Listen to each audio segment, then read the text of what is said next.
I can get into more detail about how we did it and all that. Happy to answer any questions, but that is kind of the way that we operate today in 2025, 2026. What was the 9 to 5 that you were working? What job?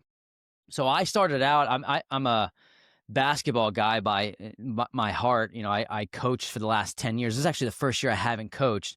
So I was working for the 76ers. I wasn't in coaching there, but I was running their youth programs like out of school. And, it turns out, Brendan, that they pay the players a lot more than the rest of the staff, which they deserve it.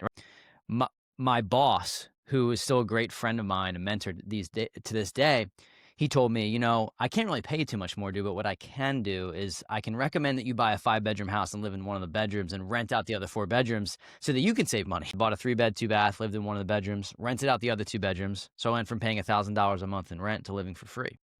So when I was making that type of money in my job, realizing, wow, it would take me 3 years just to make this money, not let alone save this much money, I was like, I got to get into sales. So I left, I went into sales. I actually worked for my family's business for 5-6 years before leaving to do this full time, buy real estate. I'm a real estate agent in Philadelphia. And then I also help people, mentor them to try to help them buy their first rental property. So I was in sales for the longest time, and I learned so much of the tricks of the trade of just like negotiation and psychology, and just also just like I wanted to help people because I never had a mentor in the beginning. So sales was really kind of what shaped our journey to where it is today. Very cool.